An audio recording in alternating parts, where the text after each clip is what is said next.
Assalamualaikum warahmatullahi wabarakatuh. Yang terhormat kepada Ibu dosen pengampu mata kuliah Kimia Farmasi Analisis, yaitu Ibu Apoteker Himyatul Hidayah Empang. Di sini saya akan mempresentasikan analisis protein pada bekatul beras ketan putih. Sebelumnya, izinkan saya memperkenalkan diri. Nama saya Devi Maharani, saya berasal dari FM22D. Materi yang akan saya sampaikan di sini yaitu yang pertama ada pendahuluan, yang kedua yaitu metode penelitian, yang ketiga ada hasil penelitian, yang keempat ada diskusi, dan yang terakhir ada kesimpulan. Untuk mempersingkat waktu, mari kita mulai ke materi pertama yaitu pendahuluan. Beras ketan putih adalah salah satu bahan pangan yang banyak digunakan dalam berbagai produk makanan karena teksturnya yang pulen dan kandungan amilopektinnya yang tinggi.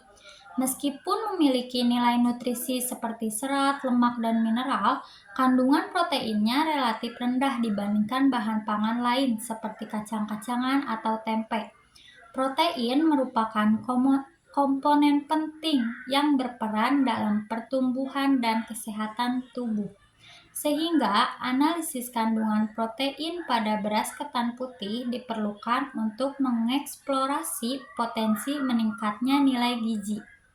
Kajian ini bertujuan untuk mengkaji kadar protein beras ketan putih menggunakan metode proximat, serta mengevaluasi pengaruh kombinasi bahan dan teknik pengolahan seperti fermentasi dalam meningkatkan kandungan protein pada ketan putih.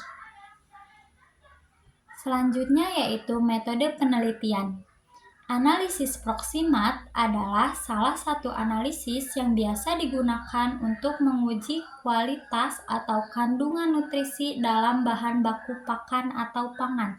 Analisis proximat dapat menggambarkan nutrisi suatu bahan pangan secara garis besar. Prinsip analisis proximat adalah memisahkan komponen makanan ke dalam kelompok atau praksi-praksi nilai makanan yang meliputi kadar air, kadar abu, kadar protein, lemak, dan karbohidrat.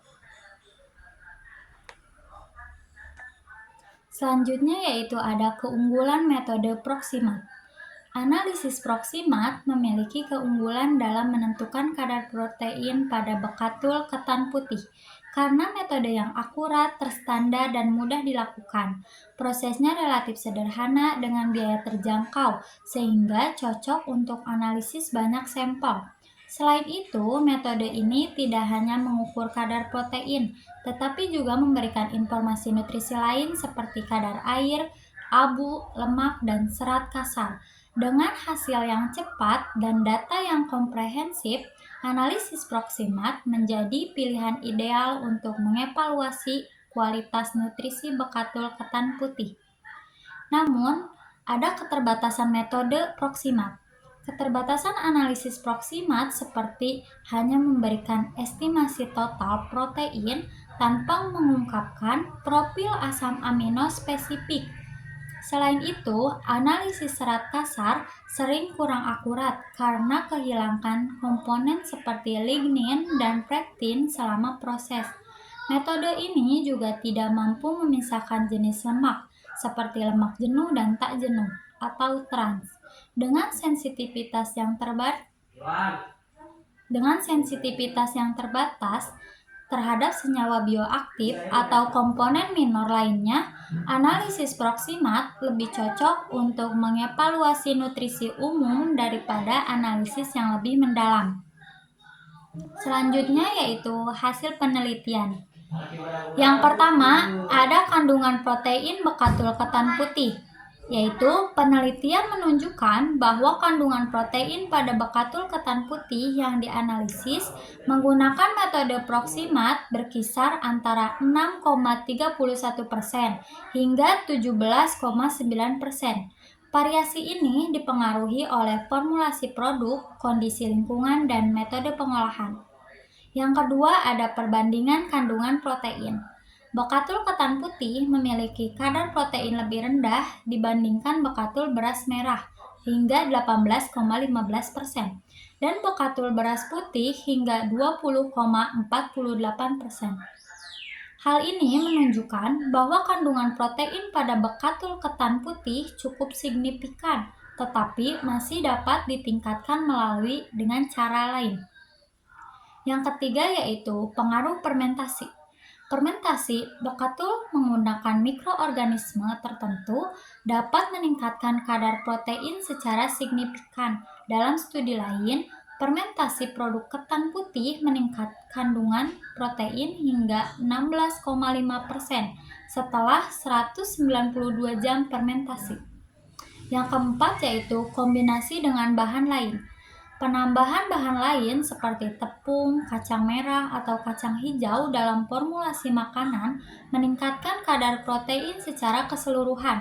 Contohnya, campuran tepung ketan putih dengan kacang merah dengan rasio 50:50 meningkatkan kadar protein hingga 15,19% pada produk Temerodok. Yang kelima yaitu kesesuaian bahan pangan. Pada bekatul ketan putih, meskipun memiliki kadar protein yang lebih rendah dibandingkan bahan lain, tetap relevan sebagai bahan dasar makanan berprotein tinggi karena kandungan serat, lemak, dan mineralnya yang melimpah. Kombinasi dengan metode pengolahan tertentu agar dapat meningkatkan nilai gizinya secara signifikan. Berdasarkan hasil penelitian ini menegaskan bahwa metode proximat efektif untuk mendapatkan estimasi kadar protein. Namun, pengolahan dan kombinasi bahan menjadi kunci untuk memaksimalkan potensi bekatul ketan putih. Selanjutnya ada diskusi. Hasil penelitian menunjukkan bahwa kandungan protein pada bekatul ketan putih bervariasi tergantung metode pengolahan dan kombinasi bahan. Dengan metode proximat, kadar protein ditemukan berkisar antara 6,31% hingga 17,19%. Variasi ini dipengaruhi oleh formulasi produk, teknik pengolahan, serta pengaruh fermentasi. Kombinasi dengan bahan seperti tepung kacang merah atau fermentasi menggunakan mikroorganisme tertentu terbukti efektif dalam meningkatkan kadar protein. Meskipun kadar protein bekatul ketan putih lebih rendah dibandingkan bekatul beras merah dan beras putih, sifat organoleptik yang baik menjadikan bahan yang potensial untuk produk pangan. Diskusi ini menggarisbawahi pentingnya inovasi dan pengolahan dan kombinasi bahan untuk memaksimalkan nilai nutrisi pada bekatul ketan putih. Selanjutnya yaitu kesimpulan. Analisis protein pada bekatul beras ketan putih menggunakan metode proximat menunjukkan bahwa kadar protein bervariasi antara 6,31% hingga 17,19%. Bergantung pada metode pengolahan dan kombinasi bahan.